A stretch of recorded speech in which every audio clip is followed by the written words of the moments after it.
መጽሐፈ ዜና መዋዕል ሁለተኛ ምዕራፍ 33 የይሁዳ ንጉሥ ምናሴ በነገሰ ጊዜ ዕድሜው 12 ዓመት ነበር። በኢየሩሳሌም ተቀምጦም 55 ዓመት ገዛ። እግዚአብሔር ከእስራኤላውያን ፊት አሳዶ ያስወጣቸውን ሕዝቦች አጸያፊ ልማድ በመከተልም በእግዚአብሔር ፊት ክፉ ድርጊት ፈጸመ። አባቱ ሕዝቅያስ ያጠፋቸውን የኮረብታ መስገጃ ስፍራዎች መልሶ ሠራ። ለበዓሊም መሠዊያዎችን አቆመ። የአሼራንም ዓምዶች ሠራ። ለሰማይ ከዋክብት ሠራዊትም ሰገደ፣ አመለካቸው። እግዚአብሔር ስሜ ለዘላለም በኢየሩሳሌም ይኖራል ባለበት በእግዚአብሔር ቤተ መቅደስ መሠዊያዎችን ሠራ። በሁለቱም የእግዚአብሔር ቤተ መቅደስ አደባባዮች ላይ ለሁሉም የሰማይ ከዋክብት ሠራዊት መሠዊያዎችን ሠራ። በሄኖም ልጅ ሸለቆ ወንዶች ልጆቹን በእሳት ሰዋ። አስማት፣ መተትና ጥንቆላ አደረገ። ሙታን ጠሪዎችንና መናፍስት ሳቢዎችን ጠየቀ። ለቁጣ ያነሳሳው ዘንድ በእግዚአብሔር ፊት እጅግ ክፉ ነገር አደረገ። ያበጀውን የተጠረበ ምስል ወስዶም በእግዚአብሔር ቤተ መቅደስ አኖረ። ስለዚህም ቤተ መቅደስ እግዚአብሔር ለዳዊትና ለልጁ ለሰሎሞን እንዲህ ብሎ ነበር፣ በዚህ ቤተ መቅደስና ከእስራኤል ነገድ ሁሉ በመረጥኋት በኢየሩሳሌም ስሜን ለዘላለም አኖራለሁ። በሙሴ አማካይነት ያዘዝኋቸውን ሕግጋቴን፣ ደንቦቼንና ሥርዓቶቼን ሁሉ በጥንቃቄ ይፈጽሙ እንጂ ለቀድሞ አባቶቻችሁ ከሰጠኋቸው ምድር የእስራኤላውያን እግር ከእንግዲህ ለቆ እንዲወጣ አላደርግም። ምናሴ ግን እግዚአብሔር በእስራኤላውያን ፊት ካጠፋቸው አሕዛብ የባሰ ክፉ ድርጊት ይፈጽሙ ዘንድ ይሁዳንና የኢየሩሳሌምን ሕዝብ አሳተ። እግዚአብሔር ለምናሴና ለሕዝቡ ተናገረ፣ እነርሱ ግን መስማት አልፈለጉም። ስለዚህ እግዚአብሔር የአሦርን ንጉሥ ሰራዊት አዛዦች አመጣባቸው። እነርሱም በምናሴ አፍንጫ መንጠቆ አገቡበት፣ በናስ ሰንሰለት አስረውም ወደ ባቢሎን ወሰዱት። በተጨነቀም ጊዜ የአምላኩን የእግዚአብሔርን በጎነት ፈለገ።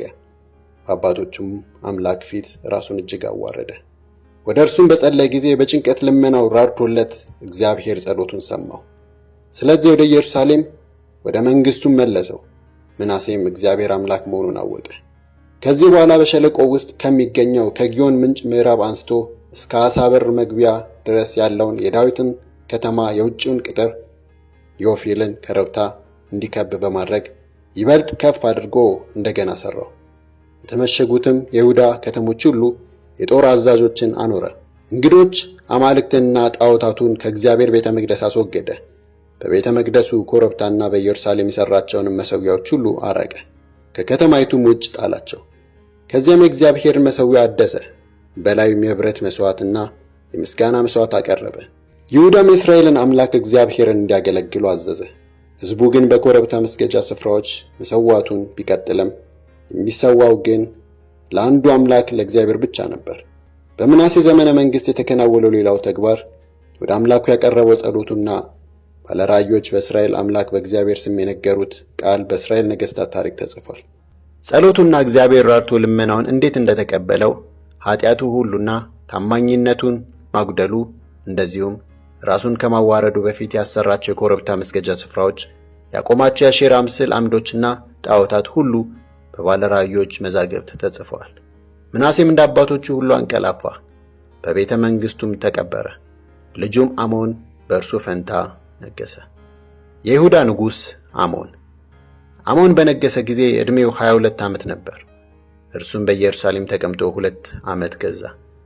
አባቱ ምናሴ እንዳደረገው ሁሉ እርሱም በእግዚአብሔር ፊት ክፉ ድርጊት ፈጸመ። አሞንም ምናሴ ያሰራቸውን ጣዖታት ሁሉ አመለከ፣ መሥዋዕትም አቀረበላቸው።